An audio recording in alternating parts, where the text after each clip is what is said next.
Olá, povo de Deus, 25º domingo do tempo comum, 19 de setembro de 2021. A nossa reflexão de hoje é a partir de Sabedoria 2, de 12 e depois 17 a 20, Tiago 3, 16 até 4, 3 e Marcos 9, 30 a 37. Os ímpios dizem: armemos ciladas ao justo, porque sua presença nos incomoda.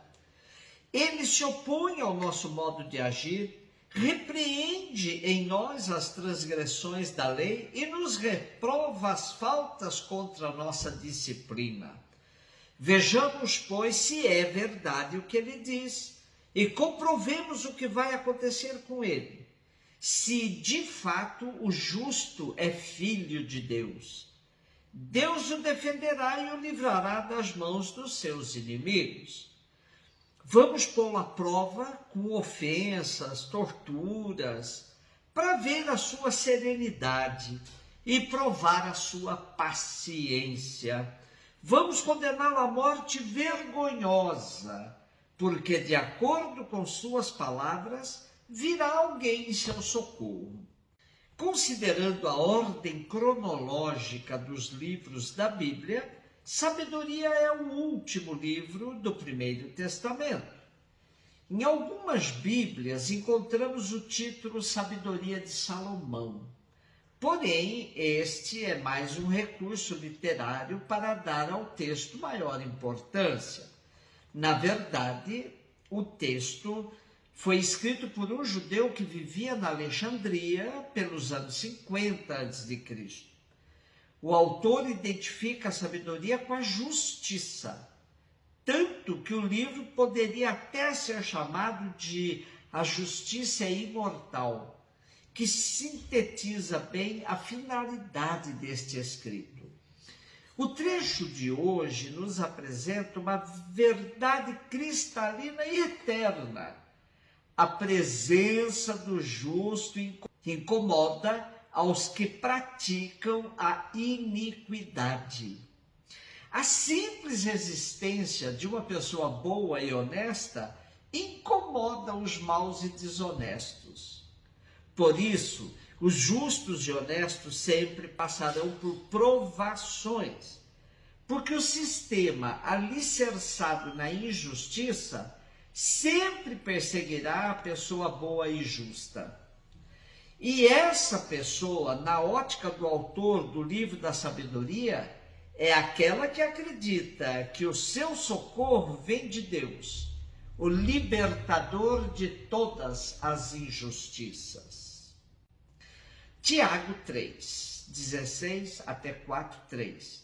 Caríssimos, onde há inveja e rivalidade, aí estão as desordens e toda a espécie de obras más. Por outra parte, a sabedoria que vem do alto é antes de tudo pura, depois pacífica, modesta, conciliadora, cheia de misericórdia e de bons frutos, sem parcialidade, sem fingimento. O fruto da justiça é semeado na paz, para aqueles que promovem a paz. De onde vêm as guerras? De onde vêm as brigas entre vós? Não vem justamente das paixões que estão em conflito dentro de vós? Cobiçais, mas não conseguis ter. Matais e cultivais inveja, mas não conseguis êxito. Brigais e fazeis guerra, mas não conseguis possuir. E a razão está em que não pedis. Pedis sim, mas não recebeis, porque pedis mal. Pois só quereis esbanjar o pedido nos vossos prazeres. Continuamos nossa leitura da carta de Tiago, que, a exemplo do livro da Sabedoria, é um texto de caráter sapiencial. Esta carta mostra a sabedoria do discernimento cristão diante de todas as situações da vida. Sentimentos movidos por paixões desordenadas são a origem de todos os males, tais como a inveja e a cobiça. Cobiça é desejar o que é dos outros, e inveja é sentir-se infeliz com a felicidade dos outros. Ambos, quando atuam juntos, provocam todo tipo de situação contrária ao modo de agir do cristão.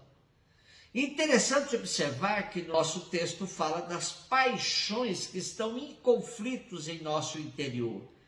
Na carta de Tiago há uma condenação explícita à pessoa bipsíquica, isto é, de dupla alma. Falta integridade e coesão interna nas pessoas que são falsas e agem com falsidade. Por isso, nosso texto de hoje termina dizendo que quando pedimos o que é mal, fruto dos nossos desejos prazerosos, é evidente que não seremos atendidos. E no princípio da carta há indicações claras que devemos sim pedir a sabedoria de Deus com toda a fé, sem titubear. Marcos 9, 30 a 37, Jesus e seus discípulos atravessavam a Galiléia. Ele não queria que ninguém soubesse disso, pois estava ensinando a seus discípulos. E dizia-lhes: o Filho do Homem vai ser entregue nas mãos dos homens e eles o matarão. Mas 3 dias após sua morte, ressuscitará.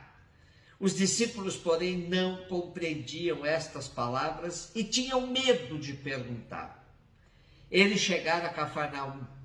Estando em casa, Jesus perguntou-lhes: o que discutíeis pelo caminho? E eles, porém, ficaram calados, pois pelo caminho tinham discutido quem era o maior. Jesus sentou-se, chamou os 12 e lhes disse: se alguém quiser ser o primeiro, que seja o último de todos e aquele que serve a todos. Em seguida pegou uma criança, colocou-a no meio deles e, abraçando-a, disse: quem acolher em meu nome uma destas crianças, é a mim que está acolhendo. E quem me acolher, está acolhendo não a mim, mas aquele que me enviou. Estamos praticamente no final da missão de Jesus na Galiléia. Daqui para frente o horizonte é Jerusalém. Pela segunda vez, Jesus anuncia a sua paixão e morte. E como da primeira vez, os discípulos não conseguem alcançar a profundidade das palavras de Jesus. Era muito exigente aceitar que o Messias seria assassinado, pois a expectativa messiânica deles era outra. Imaginemos hoje você aderir a um projeto que culminará com a morte do líder. Jesus e seus discípulos andavam pela Galiléia na clandestinidade. Jesus não queria juntar gente, pois era tempo de ensino de reforço dos seus discípulos. Ele queria deixá-los bem conscientes da missão e dos seus riscos. Porém, seus discípulos ainda estavam com as expectativas messiânicas equivocadas. Achavam que Jesus se sentaria num trono e os colocaria ao seu lado para chefiar as nações. O messianismo da cabeça dos discípulos passava pelo desejo do poder. Por isso, mesmo sem entender o anúncio que Jesus fazia de sua paixão e morte, eles tinham medo de perguntar. E chegando em casa, o medo se inverte, pois Jesus lhes pergunta o que eles vinham discutindo pelo caminho. E agora eles têm medo de responder, pois estavam disputando quem dentre eles era o maior. Nova ocasião para Jesus lhes ensinar o tipo de hierarquia que deveria haver entre eles. A hierarquia do serviço. Se alguém quiser ser o primeiro, que seja o último de todos e aquele que serve a todos. Jesus era um líder totalmente diferente de todos os líderes que eles podiam imaginar que houvesse. Até hoje, quem acredita que o maior é aquele que serve? Para nós é tão comum, a autoridade é mando, é poder, nunca serviço. Nada aprendemos de Jesus neste quesito, nem mesmo dentro da igreja, onde o clericalismo é ainda tão acentuado. E por fim, Jesus revoluciona e subverte toda a ordem vigente ao tomar uma criança como o sinal mais evidente da presença de Deus no meio da humanidade. Crianças e mulheres não eram contadas como pessoas dignas de direitos e de respeito na sociedade judaica.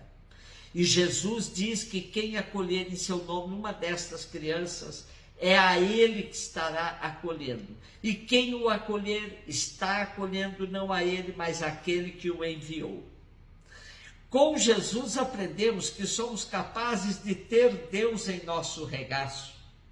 Somos tão acostumados a falar do colo de Deus, mas Jesus nos ensina que podemos ter Deus em nosso colo.